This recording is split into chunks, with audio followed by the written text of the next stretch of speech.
Okay, so let me give you this scenario, right? Like everyone's laughing really hard about something, Okay. and you're in the moment, and like you don't find it that funny. Okay. What do you do? Are you the type of person that like begins to laugh with them because they're laughing so hard, or do you stay there and you're just like smiling, trying not to be like that guy? You're like, no, yes. I'll laugh with them just because I think laughing is contagious, and so they'll laugh and it'll make me laugh. And then when they ask, "What are you laughing at?" and I go, I kind of look at them and I'm like, I don't know. Everybody was just laughing, so it made me laugh. It's pretty easy to make me laugh. I laugh a lot. Yeah. But no, I would like if I really really don't find it funny and everybody in the room is like laughing that I'm not really close with, I'll just smile. I'll be like, how about you talking about your infamous straight face? My infamous straight face. Okay, how about I say it? Okay, so look, guys, there's this thing that Danny does, and maybe I don't know, maybe one of the, I don't know. Anyways, but if you say something to him, let's say it's like he's with with hanging out with our friends, and somebody said a joke, and it doesn't hit. Like Danny will straight face emoji, like straight face so hard. And it would make it so funny. It would make it so funny. Like it's like the guy's like, "Yo, that looks like a penguin," and then he's like, and the guy's like, right, and then he just straight face emojis you.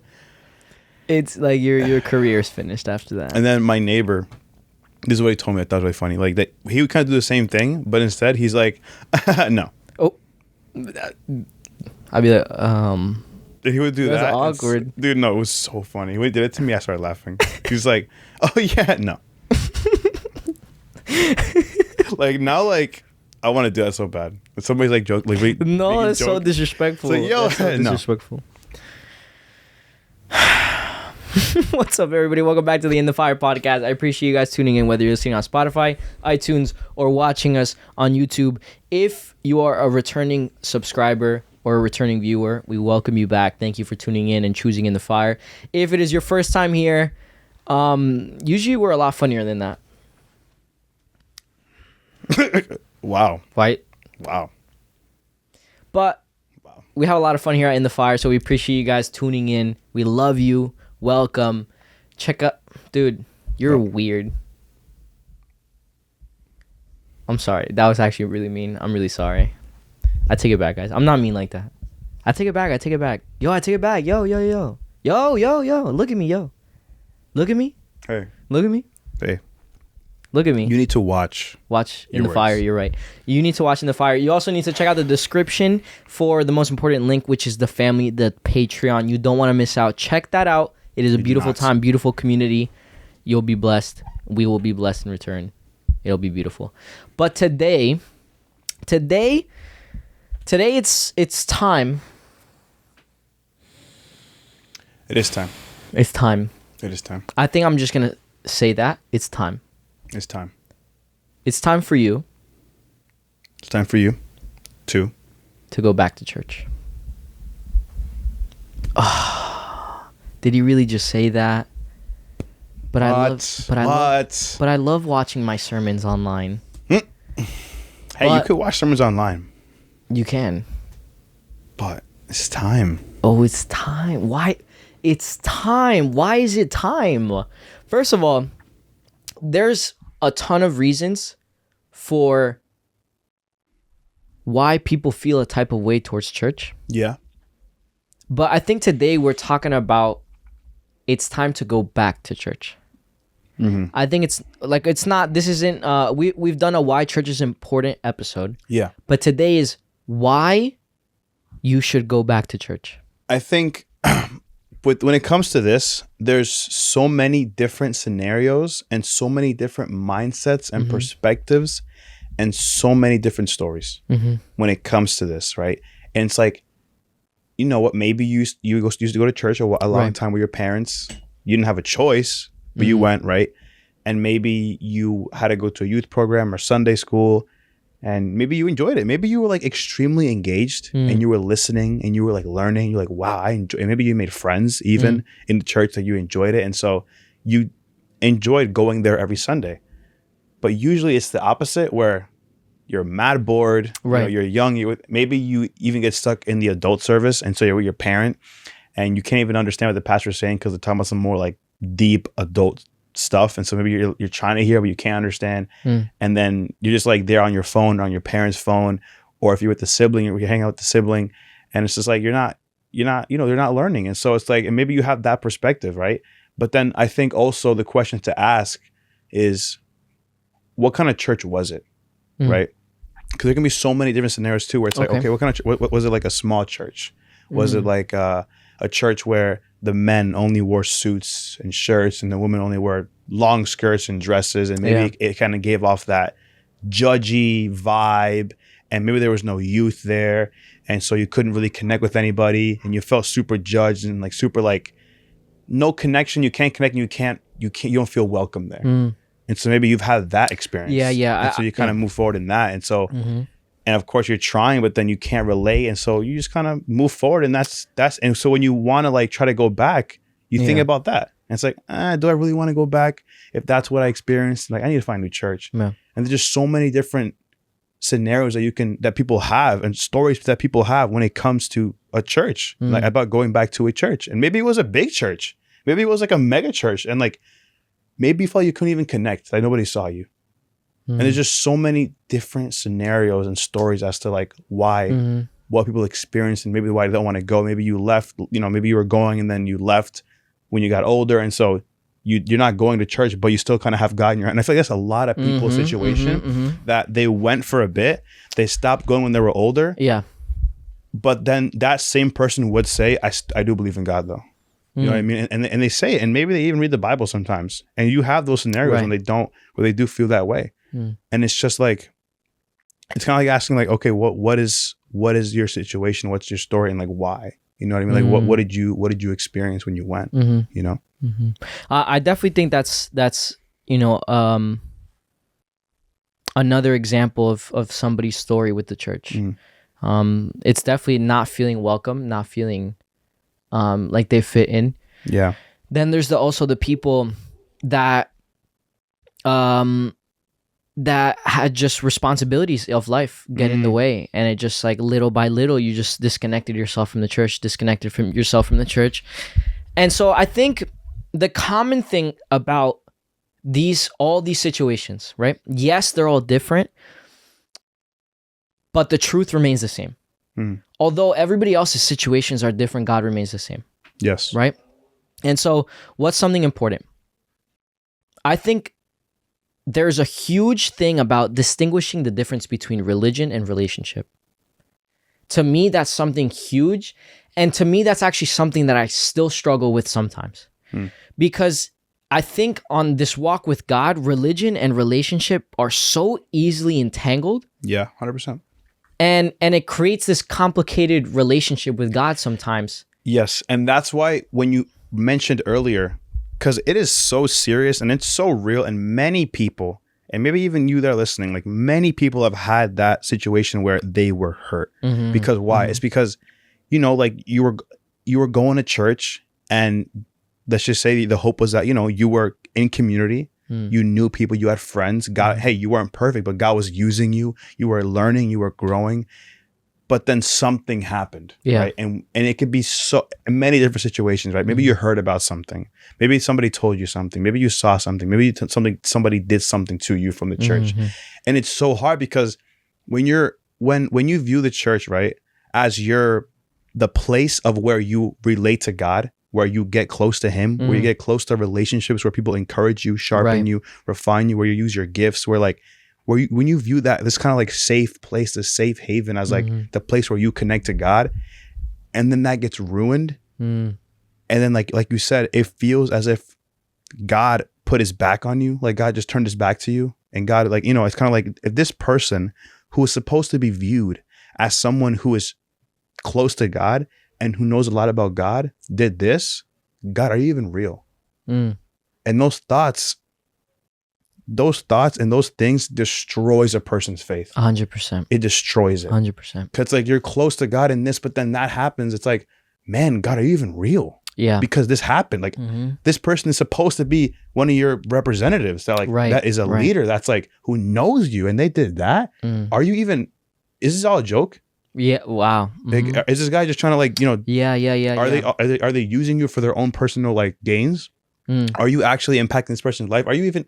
It's a whole thing, and like I've seen people that like have been on fire. Yeah. Literally on fire for God, doing all the things, fasting, like being used to preach, then just leaving because of something. And it sucks, and it kills the person's faith.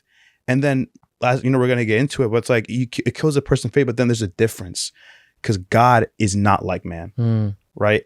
And we can get deep now, I guess, but it's like not every church is like the church that hurt you. And I think that is the main thing that we need to hear. Not every church is the church that hurt you. Right. And we have to understand, but then it's hard because there's PTSD. There's like the whole thing, is this going to happen again? All this stuff, and it's difficult. But that's also one thing that we need to emphasize too, is praying about it also. If you're trying to find a church, pray about it. Pray about it, and also look for it too. But let me not get too ahead of myself. But yeah, so I want to say. I mean, to me, this idea of relationship and religion getting entangled is really interesting to me, because it's the whole thing of like, okay, as you do this walk with God and you make a church your home family, your home church, this is, like you said, this is a place that I became comfortable at. This is a place that I felt safe at. This is a place that I trusted the leaders. I trusted what was going on. I had really close friends. I had really close in friends. The faith. But then this happened. And then the other thing happened. And so it's kind of like we related, all right, my relationship with God with how religion was perceived to me, right? And so, but the thing is, I feel for them so much. It makes so much sense, because are the people that represent God, if they do something to hurt you, intentionally or unintentionally, how could you not automatically correlate that to God? Where it's like, God, you really made this person lead the whole church. You made them lead all these people. Like you said, is this all a joke? Is God really working in the hearts of some of these people if they were able to do that to me?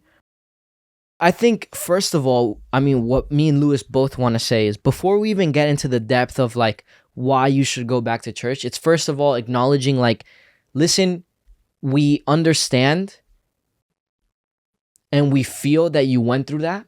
And I'm genuinely sorry that somebody that you trusted that much in leadership, that much to guide you and give you direction, somebody that you trusted let you down. That must hurt. That hurts. Yeah.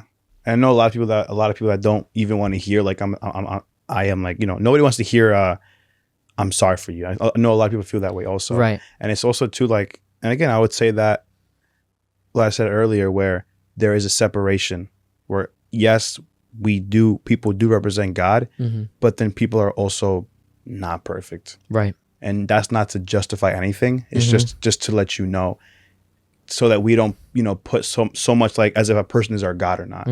Right. And that's the whole thing getting intermingled of like, right, my own personal relationship with God and then people, because people will fail. Right. People will do wrong things. People will mess up, but God will never fail, and God will never do a wrong thing.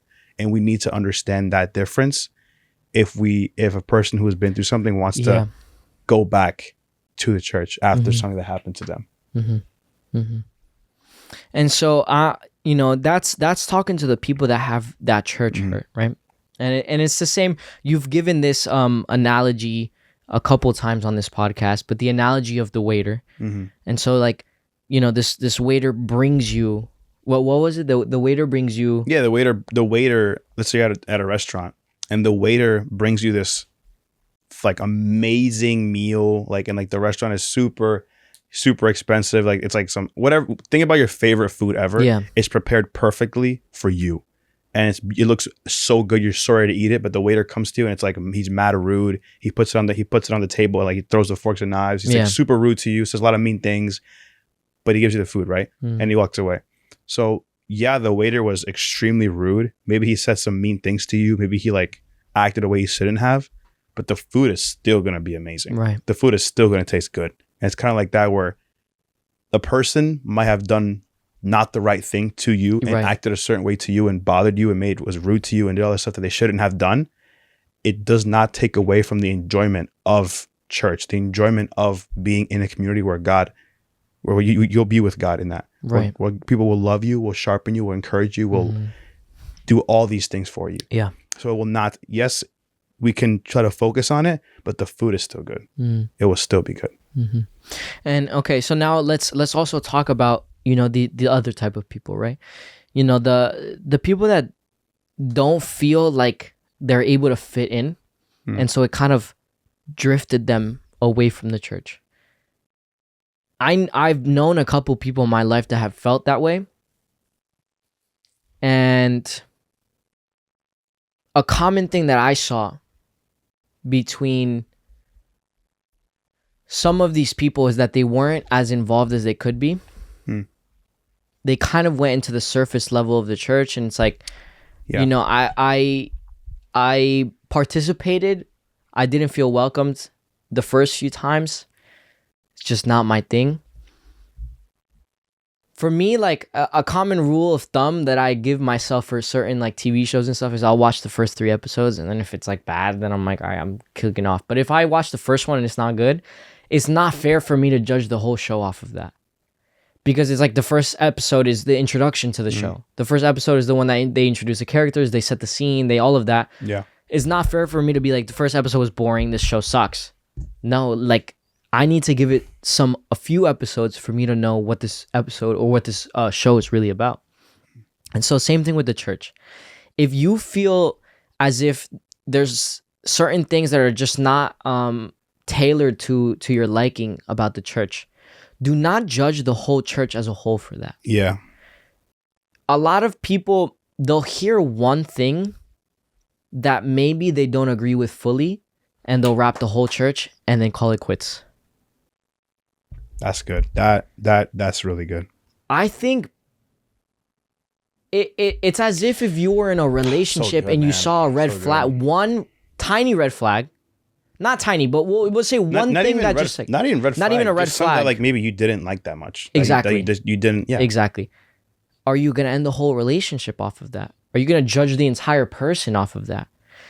Because what you mentioned before, yes, the church is supposed to be a holy place, supposed to be led by Jesus, and it is led by Jesus.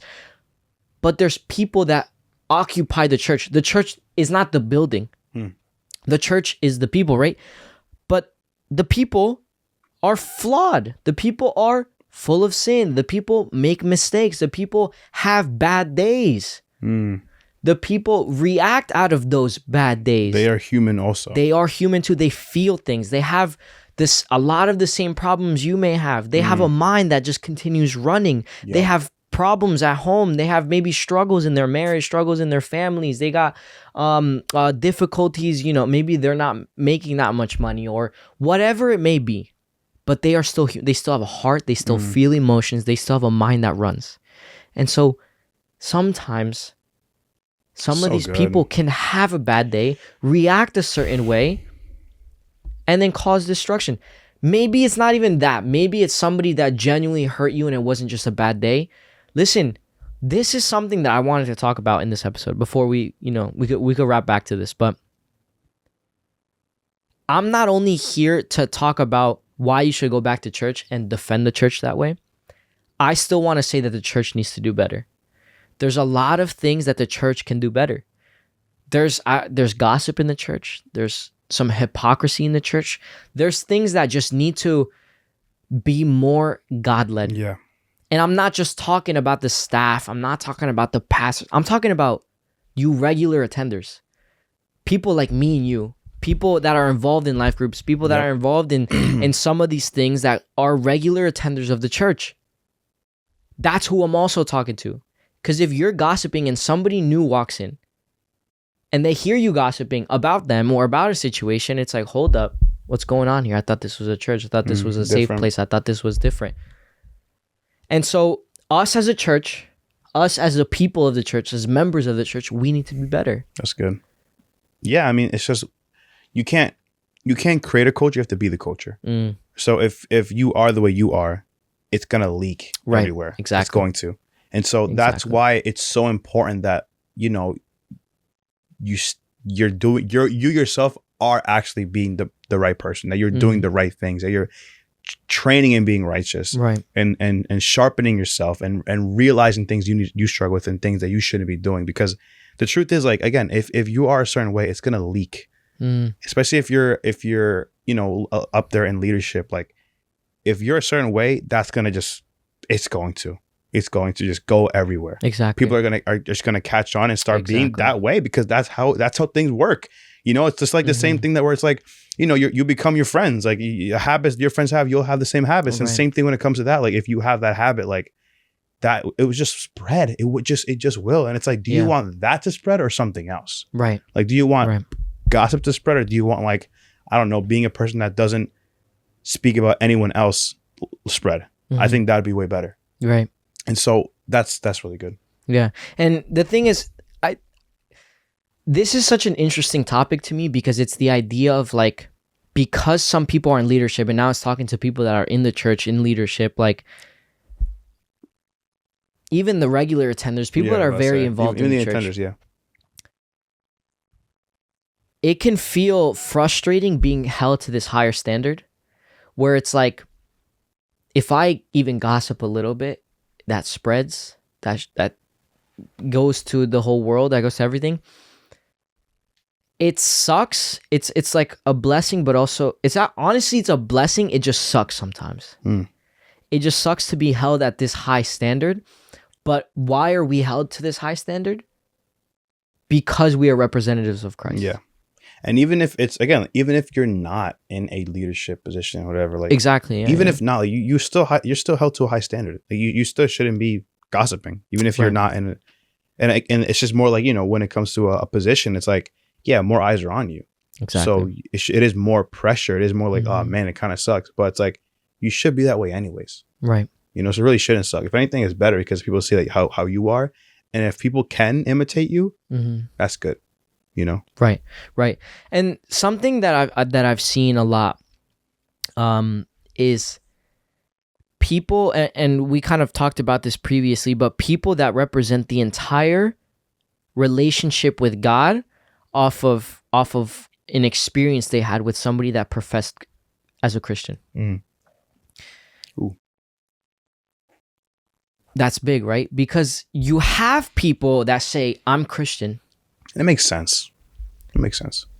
I'm Christian, and then they go do something that's not really Christian. Not Christian at all. And so then it makes you wonder, as somebody that's not a believer, it makes you wonder, those Christians are fake. So that's how the Christians are. They're just people that try to look perfect. They ain't. But they're not perfect. Gotcha. Not my cup of tea. Or they're really judgy. Or they're exactly. They're also bad exactly. people. Something that I read in a book was when people say this person is too Christian, as in they're too judgmental, they're like, yo, you are doing this wrong. And they hold themselves to a really, really high standard, and they try to hold everybody else around them to a really, really high standard. I've even said, yo, this person's like, nah, I haven't said that. But somebody else might say, yo, this person is too Christian. What did I read this in a book, and I thought it was super interesting. It's not that they're too Christian. It's that they're not Christian enough. What do I mean by that? What does the book mean by that? It means somebody that truly follows Christ and has a devoted life to them and is spirit-led, they will not be perfect. They will still make mistakes. But they will learn how to act, how to think, how to speak as they go off in life. Somebody that dedicates their life to being judgmental of somebody else clearly has not applied biblical principles to themselves and to other people. And so when they come off as too Christian, it's not that they're too Christian. It's not they're not Christian enough. Wow. If you want to substitute that for the word Jesus, they are Jesus freaks. No, it's not that they're too Jesus freaks. It's that they're not like Jesus enough. Wow. And so we need to be very, if you're somebody that is hesitant about the church and hesitant about, the religion as a whole and Christianity, do not let one person or even a group of people represent how your relationship with God could be like. This is the separation between religion and relationship. Your relationship with God cannot be affected, fully dependent on how other people have chosen to represent God. Wow. Because, bro, we need to remember everybody has hurt. Everybody has bondages. Everybody has things that are holding them down. Everybody has different ways they grew up, different difficulties, different traumas. Some people react in different type of ways. There's times where you can react in a certain way that people don't like. But that's because you're dealing with it on your own. You and God are dealing with that right now. Nobody's perfect. Exactly. And that's something that we need to remember. Now, going back to church as a whole, right? Why do we say it's time for you to go back to church? Why do we say that?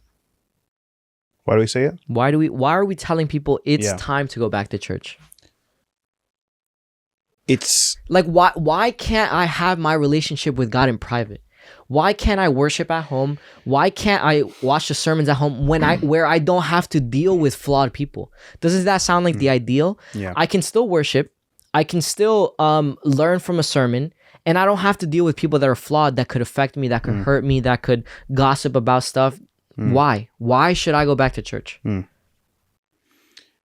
You can, but why would you? Why would you make the decision to miss out on life? Because even if it's not church, life is just life. Okay. Because that attitude is like, are you not going to go and live your life? Even if it's not church? Because you're going to experience things where it's like, not every friend is perfect. You're not going to have good friendships like all the time. Okay. That's just kind of life. But even just disregarding that point, you could just be in your room, in your house, and watch sermons on, online and worship online, and which is good. That means that you really are devoted. Like, you're not just doing things just to impress people, which I think is beautiful. Right. And you can do that. But why would you? Like, why would you make the decision to miss out on the full experience? You're just not experiencing everything. It's like you're choosing not to watch the full movie. It's like you're going to watch I don't know, the trailer or like maybe 45 minutes of the movie, and then the rest, no, I'm not going to watch it. Like, why? Wait, no, like watch the rest of the movie. Right. Because then you won't be able to enjoy it fully and get the full experience. And it's kind of like that. It's like, sure, you'll avoid like problems, but problems will get to you anyways, and that's just life in general. And people aren't perfect in the church or out of the church. Right. People are just people. But of course, it's like, when it comes to that question, you can, but why would you? Why would you miss out on community? Why would you miss out on making like long lasting friendships? Why would you miss out on, because again, if you're alone, even if you're doing that stuff, even if you're praying and you're worshiping and you're learning by yourself, which is beautiful, there's no accountability there. Yeah. I would say, I would argue that this sort of mindset has a hint of pride in it. The idea of like, yo, I can do this relationship and this walk of the faith by myself. I can, it's just me and God. Like, I don't need anybody else. I don't need the discipleship. I don't need the mentorship. I don't need the accountability. I don't need to be around other people. Too much, man. I've heard it before. I've heard it before. If you're going to do anything great, you're not going to be able to do it alone. And I'm sorry, but I know if you see people that are like, wow, that guy got there by himself, he really didn't. No, he didn't. He didn't. Like, if you want to do something great, you can't do it alone. And that's just for everything. And if you're gonna want, like, God's plans and purpose for your life is gonna involve people in it. Right. So maybe some seasons of like less people, maybe just yourself and him, but it's gonna involve people in your life. Right. And that was such a good point with discipleship, where Jesus commands us to make disciples. And you know what that means? Talking to people and being in relationship with people. Right. So if you're not, being some, going to a person who's older than you, who's wiser, who's known things longer than you, and asking them questions and being their disciple, like, you're not doing what Jesus commanded us to do. Which is, and of course, if he's commanding you to do it, it's for your own good. It's for your own. So you're really missing out on what's the best for you. You are. And it's understandable. It is, because of many different stories, situations. But again, it's like, there is a time for that. There's a time for you to be alone with God. And I think it's beautiful that you are, like, a person is doing that, where it's like just daring them and God. Right. Beautiful. And there's times for that and seasons for that. And there's a necessity for that for your whole life. Right. But again, you don't miss out. Like, why miss out? Why not experience all that God has for you? Right. Because there's so much. And not only exactly. And what goes in deeper with that is the church helps uncover and develop the gifts that God has given you. Yep. And also your purpose. A lot of my gift sharpening has come from being with people, being discipled, and even helping disciple people, and just being in community with somebody when somebody else has a struggle, when somebody else even is flawed and does something that is wrong. There's that moment where you learn from their mistakes, because you're in a friend group, you're in a family, right? So when you see your brother or your sister make a mistake and reap the consequences of it, don't you think you'll learn from that?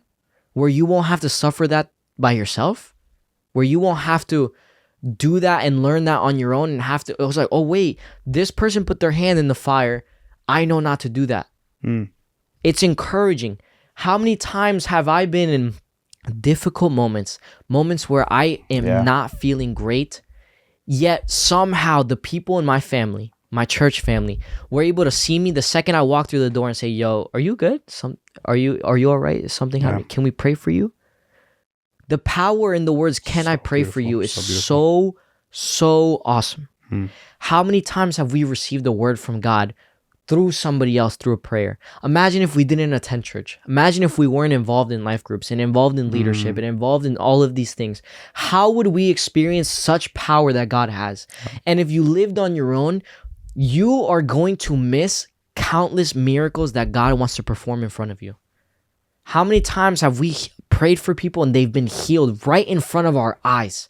Imagine if we didn't go to church to experience that. What about deliverance? All the people that were involved in the occult, all the people that were had demonic oppression, and we saw pastors and people pray for them and then be delivered and transition into a whole new life. How crazy is that? Do we really want to miss out on that? Baptism, we see people that have denied God for their entire lives come to the faith and surrender their entire life to Christ. How encouraging is that? Do we want to miss out on all of that? We don't. It's time for us to go back to church. Wow. It's time. It's time. You can't keep hiding behind the screen. Yes, like what you said, our devotional time with God is so powerful, and it's so good, and it's necessary. But your time in community is equally as important. God needs you to be. God did not want man to be alone. You need to be in community. It will build. If you want to be the man of God, the woman of God that you know God knows that you can be crazy. You need to put yourself in community. Yeah. As a friend as iron sharpens iron, a friend sharpens a friend. Yeah. You will be able to reach your true potential when you fully involve yourself in church. That is another thing. Fully involve yourself in church. Fully involved. Exactly. Fully. If you have been the surface level church goer, dope, you took the first steps, go deeper. This is your challenge to go deeper. This is your encouragement. Listen. If you've been thinking about it, it's time. It's time. Do it. Do it. If you were praying for God, should I be more involved? Should I do this? Should I do that? This is it. God's telling you, go to church. Be more involved. Go beyond the Sunday service. Yep. Stick around a little bit afterwards. Yep. Come a little bit earlier. Join the groups. Join this. Join whatever your church offers. Talk to a person. Talk to a person. Get to know them. Learn their story. But these are all such crucial and necessary tools for your relationship with God. It will take your relationship with God to the whole next level. Wow. So good. That's so good. It's just so, especially if you're praying like about it, like praying, God, I want to be more in a community. It's like God can only, like, you need to do your part too. Right. God will do his job, but you need to do your job also. And as you do that, you know, God will answer your prayer. Yeah. You know, and going back to that thing you were talking about before, where this is what I want to say too. Like, a church can only do so much for you to feel, you know, like you're good. You know what I mean? Like you were saying, if they say one thing wrong or something that you don't agree with, and you're like, nah, I don't like this church no more. Right.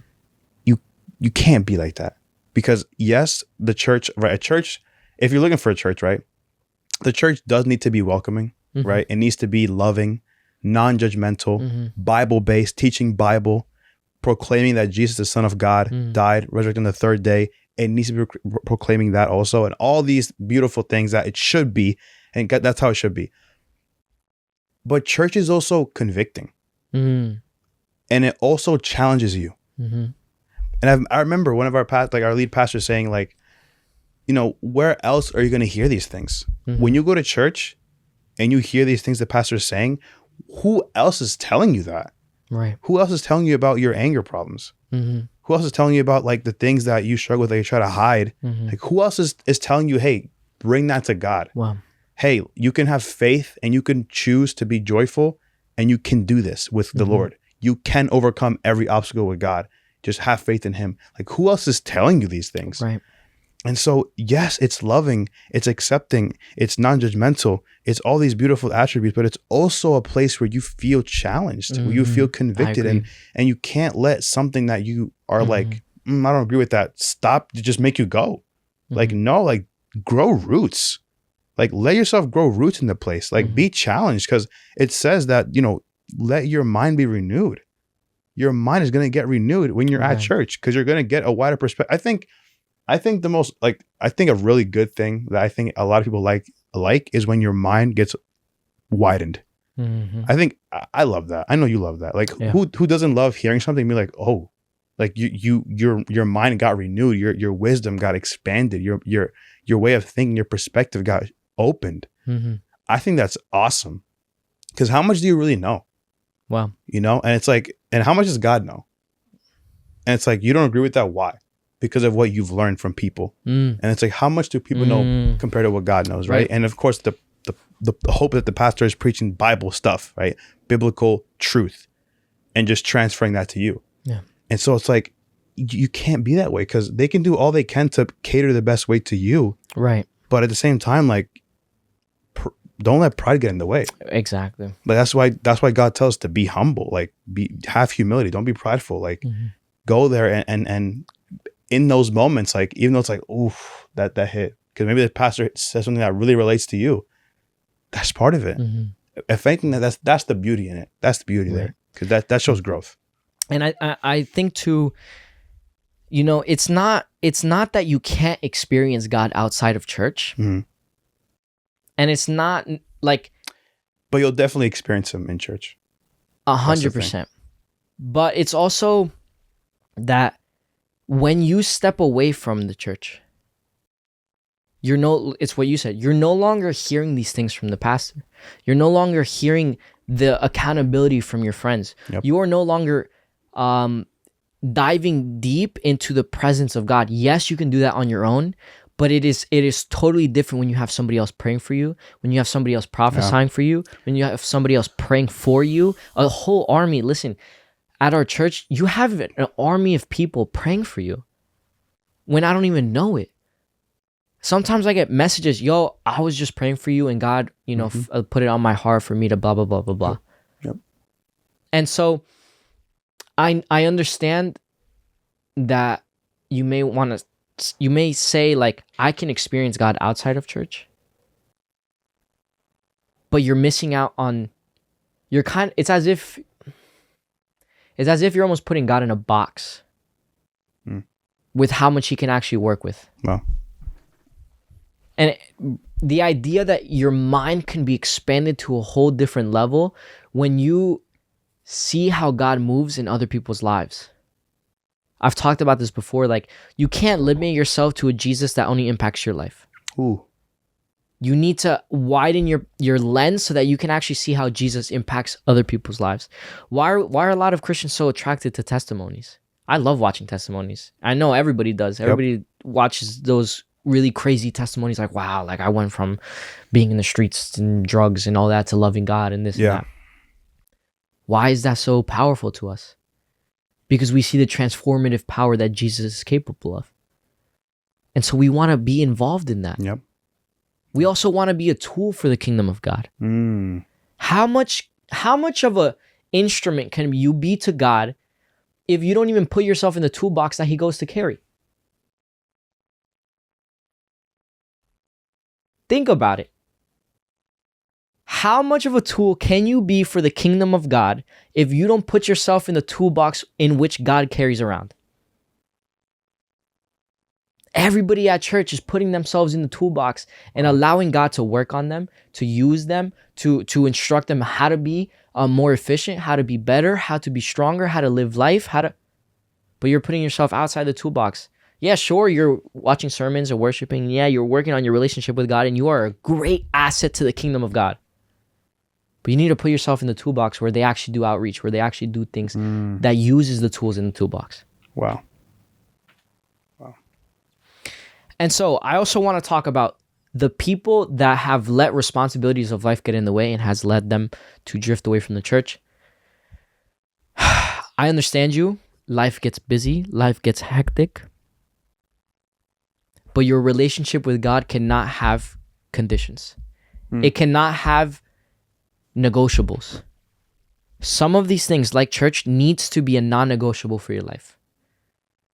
That needs to be a no matter how I'm feeling, no matter how busy I am, no matter what's going on, how much money I have, it doesn't matter. You need to be attending church. It's what fuels your relationship with God. It's the same thing in a normal relationship.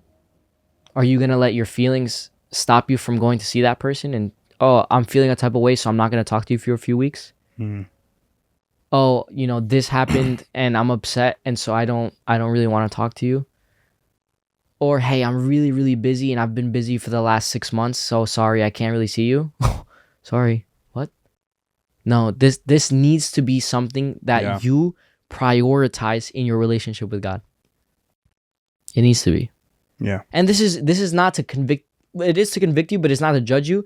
It's to encourage you, hey, it's time to go back to church. It's time. Yeah. It's time for you to clear up a little bit of a schedule. And if you're too busy to not go to church, chances are you're not fulfilling the command of Sabbath. So you're not taking your break, which is when you should be attending church, when you should be going. But this is just an encouragement. Yeah, and there are moments where like the I don't have time thing does apply. But most of the time, like most of the time you do. I understand there's job things. And of course, if that's the case, then you could try your best, to create that hour long, 2 hour, hour and a half long break. Because and again, I'm saying this because I know some of the times it is like a thing where I really can't. But most of the time you can.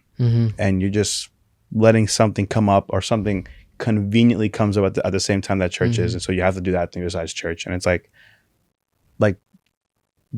see these things. Right. See what the enemy does. Because that's the thing too. If you're trying to go back to church, the enemy knows that. Yep. Like the enemy sees that. And so of course, what will he do? Except send distraction upon distraction upon distraction. Exactly. And remind you of things or make you feel certain type of ways and try everything that he can do to make sure you don't want to do that or you don't act upon that desire. And so one of the things is that, which I do think is 100% a thing. Yep. That, something came up or something comes up. It's like, of course something's going to come up. But it's like, are you going to choose, like, even if this thing came up? No, I'm going to go. Exactly. I'm not going to let the enemy stop me from doing what I know will bless me, and promise you it will bless you. Going to that church will bless you. Don't disregard the blessing. Right. Don't let the enemy stop you from doing what you know you have to do. Don't. Exactly. And also, I want to talk to the people that are doing ministries. Do not let that mask the habit of going to church. What do I mean by that? Same thing can go for us with this podcast. This cannot be a substitute to you receiving from God. So if you're in ministry, do not let that ministry substitute from you receiving from God. I know some people in ministry that have kind of substitute. They don't attend the sermon as much. They don't attend the worship as much because they're involved in ministry. It's beautiful, but it could damage your relationship with God. Yeah. It's as simple as that. It's almost as if, how do I put this? It's almost as if you're in a relationship, but you do stuff for them instead of actually spending time with them. Yes, doing stuff for them is super nice and they're going to appreciate that and they see that, but you're not spending time with them. That's kind of the metaphor, if you know what I mean. You're doing the ministry, you're doing the work of God, but where's your time with God? That's more important. Yeah. And that's a lesson. That's a lesson that you don't want to really learn, because then exactly there's burnout there. And then it's just so beautiful because, and I think this is awesome because, maybe you might be getting near that burnout. And this is like hey, remember what's important. Wow. Right? Because thank God, right? That, and just thank God that he has trusted us and trusted people to be in ministry positions and to do ministry, and I think that's beautiful. And then a lot of times we can get caught up in that ministry is the only time we connect with God. And really, it can't be like that. It can't. I think, I forgot the saying where you should be the preacher that walks with a limp, right? And meaning like one leg is your preaching leg, and your other leg is your devotion leg, and your prayer leg, and your just you and God leg. So it's like you preach.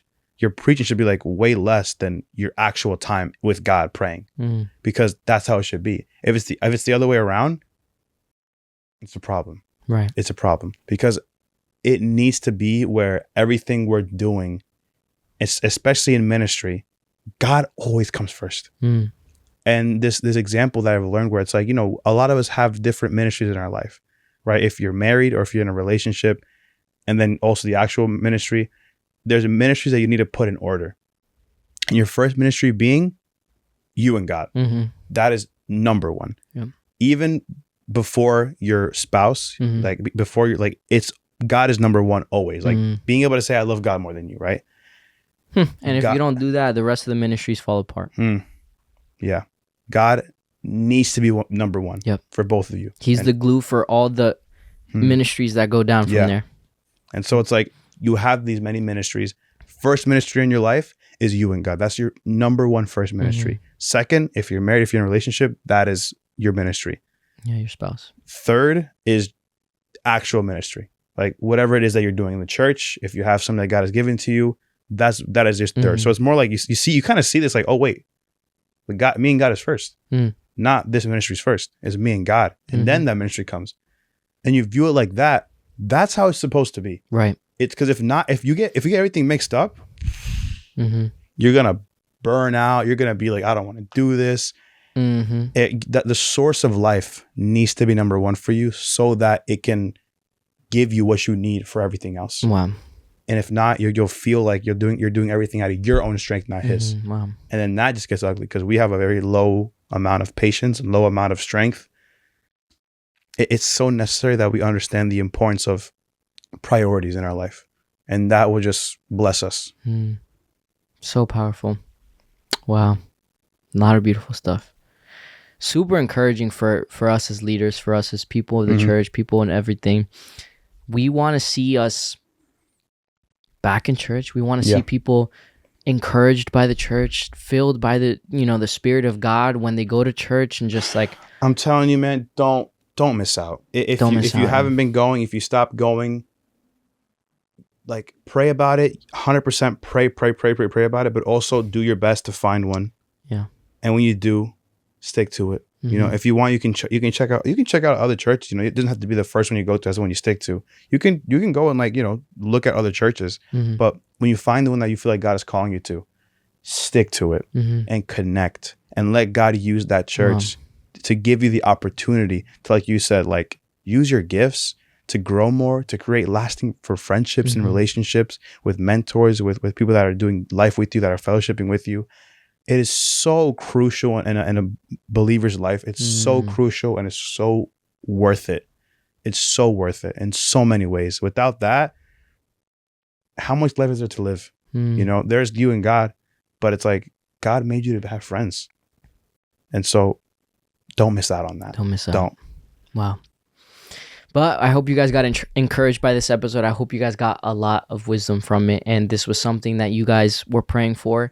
And so if it was, check out, you know, give us a comment, show us some love, you know, let us know what you guys thought about the episode. But we love you. Thank you for tuning in. And we'll see you next week for the next episode. Peace out, everybody. Peace.